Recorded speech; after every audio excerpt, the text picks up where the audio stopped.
thao tôi sắp tông pí thôi này vô vô bao nhiêu tầm mũi đây đấy này thao pí thao chỉ là tầm mũi rồi bạn khó cho nên sinh nhật được sự đi này chắc là chúng ta thêm cái chăn trẻ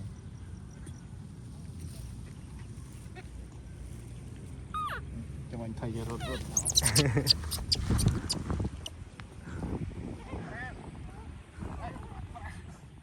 bây giờ cắm một rồi tôi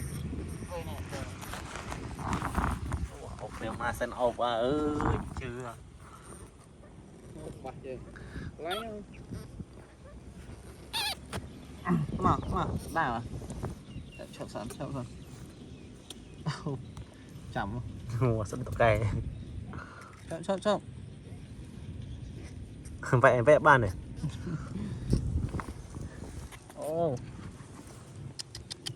no này sắp vẽ xong một Spiderman nữa đang một chỗ về lại đang nó bị khai nhất rồi dạ cái lô với đơn lớn trăm lớn sắt no chậm xịn thì thay cho chỗ áp sắt này quá để dạy chỗ áp sắt này thúc của bạn này tầm ăn cặp chân cắt ốc bánh tí ở đây khai thật như thật bao giờ ốc mình có bậy này đại về quay lơ có bậy con có bậy ở sợi chua đậm đấy đấy tao nói là tao đây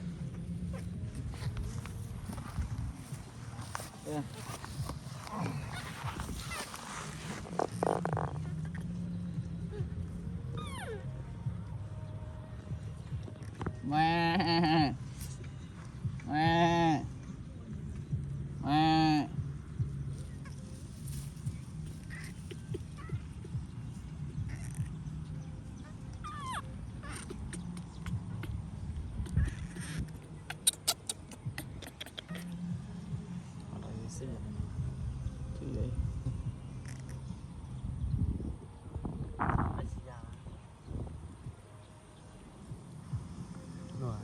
ăn tiếp một con này là cột nó thịt vừa họ phải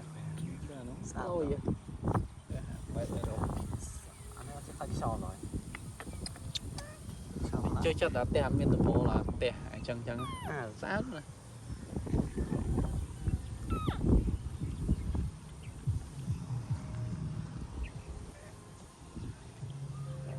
nấu tiền mua ra làm mới là đây nó chạy trong mơn pram đấy nó mơn rồi đấy đang này ở thành chưa ấy không về ban này lại mới cái co và ra chạy là người màu đây thì tôi mua